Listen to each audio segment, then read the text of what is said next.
അപ്പോൾ നമ്മൾ ഇന്ന് കാണാൻ പോകുന്നത് നമ്മുടെ ശംഖുമുഖത്ത് നടക്കുന്ന നേവിയുടെ റിഹേഴ്സലാണ്. ഇന്ന് 1-ാം തീയതി 3-ാം തീയതിയാണ് അവരുടെ റിഹേഴ്സൽ ഡെമോ പറഞ്ഞിട്ടുള്ളത്. ഇന്ന് ആദ്യത്തെ ഡെമോ ആയിട്ടാണ് അവർ നടത്തുന്നത്. അപ്പോൾ വൈകിട്ട് 4:30-ക്കാണ് ഇത് നടക്കുന്നത്. നമ്മുടെ തിരുവനന്തപുരത്തുകാരുടെ ഒരു അഭിമാന നിമിഷം എന്ന് വേണമെങ്കിൽ പറയാം. ആദ്യമായിട്ടാണ് നമ്മുടെ തിരുവനന്തപുരത്ത് ഇങ്ങനെ ഒരു നേവി ഡേയോടനുബന്ധിച്ച് നടക്കുന്ന ഒരു റിഹേഴ്സൽ നടക്കുന്നത്. 4-ാം തീയതി രാഷ്ട്രപതിയൊക്കെ വരുന്ന പരിപാടിയാണ് ഇവിടെ നടക്കുന്നത്.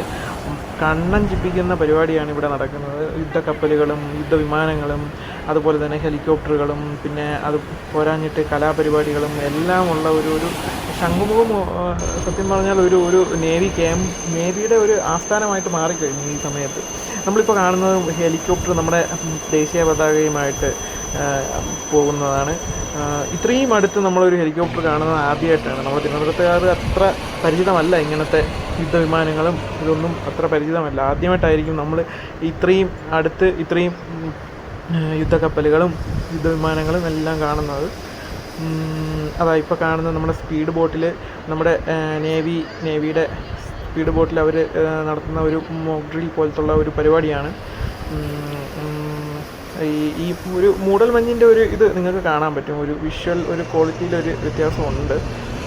എന്നാലും നിങ്ങൾക്ക് ഇവിടെ ഹെലികോപ്റ്ററൊക്കെ ചീറിപ്പായുന്ന ഹെലികോപ്റ്റർ ഇതൊക്കെ കാണുമ്പോഴാണ് നമ്മുടെ രാജ്യത്തിൻ്റെ അഭിമാനം എത്രത്തോളം ഉണ്ട് എന്ന് നമുക്ക് മനസ്സിലാക്കാൻ സാധിക്കുന്നത്. നമ്മളെ ഓപ്പറേഷൻ സിന്ദൂറിൻ്റെ ആ സമയത്തൊക്കെ നമ്മുടെ നേവിയാണ് ഏറ്റവും കൂടുതൽ പാകിസ്ഥാനെയൊക്കെ കൂടുതലും പേടിപ്പിച്ച് നിർത്തിയതെന്ന് നമ്മൾ പറഞ്ഞു കേട്ടിട്ടുണ്ട്. ഇത് കാണുമ്പോൾ നമുക്ക് സത്യം പറഞ്ഞാൽ നമുക്കൊരു രോമാഞ്ചമാണ് തോന്നുന്നത്. കാരണം ഇത്രയും മികച്ച രീതിയിലുള്ള യുദ്ധക്കപ്പലുകളും റാഫേൽ പോലുള്ള വിമാനങ്ങളും അതിൻ്റെയൊക്കെ ആ സൗണ്ടും ആ ഒരു എഫക്റ്റും അത് പാഞ്ഞു പോകുമ്പോൾ ഉണ്ടാകുന്ന ആ ഒരു ഇതുണ്ടല്ലോ, അത് പറഞ്ഞറിയിക്കാൻ പറ്റാത്തതാണ്. നിങ്ങൾ നേരിട്ട് കണ്ട് തന്നെ ഇത്തരം കാര്യങ്ങളൊക്കെ ഇത് എനിക്ക് തോന്നുന്നു കേരളത്തിൽ ഇത് ആദ്യമായിട്ടായിരിക്കും ഇങ്ങനെ ഒരു നേവി ഡേയുടെ ഒരു പരിപാടി വയ്ക്കുന്നത്. 3-ാം തീയതി പറ്റാവുന്ന അത്രയും ആൾക്കാർ ഇത് കാണണം എന്ന് തന്നെയാണ് എൻ്റെ ആഗ്രഹം. കാരണം ഇത് ജീവിതത്തിൽ ഒരിക്കലൊക്കെ കിട്ടുന്ന അവസരമായിട്ടാണ് എനിക്ക് തോന്നുന്നത്. യാദൃശ്ചികമായിട്ടൊക്കെ നമ്മുടെ നാട്ടിൽ ഇങ്ങനത്തെ പരിപാടിയൊക്കെ വരാൻ സാധ്യതയുള്ളൂ. ഈ യുദ്ധവിമാനങ്ങളുടെ ഈ ഭയങ്കരമായിട്ടുള്ള ഈ ശബ്ദവും ഇത് അപ്പം ഒരു യുദ്ധം എങ്ങനെയായിരിക്കും എന്ന് ചിന്തിക്കുമ്പോൾ തന്നെ നമുക്ക് ആ ഒരു എഫക്റ്റ് എന്തുമാത്രം നമ്മളെ പേടിപ്പെടുത്തുന്ന ഒരു സംഭവമാണ് എന്നൊക്കെ നമുക്ക് ഇതിൽ നിന്ന് മനസ്സിലാവും. കണ്ട ഇപ്പോൾ കാണുന്നത് നമുക്ക് ഈ ഫൈറ്റർ ജെറ്റുകളാണ്. അത് പൂർണ്ണമായിട്ടുള്ള ഒരു ഡെമോ അല്ല ഇപ്പം നടക്കുന്നത്, ഒരു റിഹേഴ്സലാണ്. ഇപ്പോൾ കാണുന്ന കണ്ടോ, ഫയർ വർക്സൊക്കെ അതിഗംഭീരമായിട്ടാണ് അവർ പ്രാക്ടീസ് ചെയ്യുന്നത്. കണ്ടാൽ മനസ്സിലാവും. ആ ഒരു ഈവനിങ് എന്ന് പറയുമ്പോൾ നമുക്ക് ആ ഒരു കടലിൻ്റെ ഭംഗിയും നമ്മുടെ സൂര്യാസ്തമയവും അതിനോടൊപ്പം നമ്മുടെ നേവിയുടെ ഈ ഒരു അഭ്യാസ പ്രകടനം. ഇപ്പോൾ നമ്മൾ കാണുന്നത് ഈ സബ്മറൈനാണ്. ആദ്യമായിട്ട് എൻ്റെ ജീവിതത്തിൽ ആദ്യമായിട്ടാണ് ഞാൻ ഒരു സബ്മറൈൻ കാണുന്നത്. കണ്ടോ, ഒരു മീനിൻ്റെ ആകൃതിയിലുള്ള അത്. ഈ സബ്മറൈന് ഒരുപാട് പ്രത്യേകതകളുണ്ട്. ഇത് കടലിൽ എവിടെയാണെന്ന് പോലും അറിയാൻ പറ്റത്തില്ല ഈ ശത്രുക്കൾക്കും. ഈവൻ നമ്മുടെ രാജ്യത്തിന് പോലും തിരിച്ചറിയാൻ പറ്റത്തില്ല. ഇവർക്ക് നേവിക്ക് മാത്രമേ ഇവരുടെ സബ്മറൈൻ എവിടെയൊക്കെയാണെന്ന് അറിയാൻ പറ്റത്തുള്ളൂ. ഇപ്പോൾ കാണുന്നത് നമ്മുടെ പായ്ക്കപ്പലിൻ്റെ രൂപത്തിലുള്ള ഒരു അഭിമാന സ്തംഭമായിട്ടുള്ള ഒരു സംഭവമാണ്. ഇത് നമ്മുടെ ഫാമിലിയാണ്.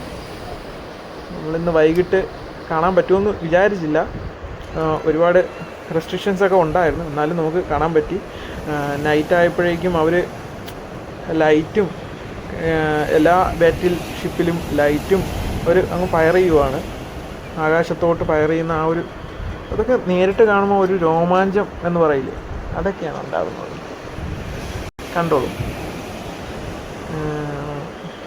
പറ്റാവുന്നവരെല്ലാം 3-ാം തീയതി അന്ന് ഇത് നേരിട്ട് കാണണം എന്നാണ് എൻ്റെ ആഗ്രഹം. ഏകദേശം പരിപാടി 4:30 മുതൽ 6:30-7 മണി വരെയാണ് പറഞ്ഞിട്ടുള്ളത്. ഏകദേശം 7 ആവാറായി. ഉടനെ അവർ വൈൻഡപ്പ് ചെയ്യുമെന്നാണ് എനിക്ക് തോന്നുന്നത്. കഴിയാറായി കേട്ടോ, കഴിയാറായി. ആ ദൃശ്യ വിസ്മയമാണ് അവർ ഈ നേവി ഡേയുടെ ഭാഗമായിട്ട് അവർ ഒരുക്കുന്നത്. ആ ഒരു ഭംഗി അത് നേരിട്ട് കണ്ട് അറിയേണ്ടത് തന്നെയാണ്. അപ്പം നമുക്ക് അടുത്ത വീഡിയോയിൽ വീണ്ടും കാണാം. അപ്പം ബൈ ബൈ സുഹൃത്തുക്കളെ.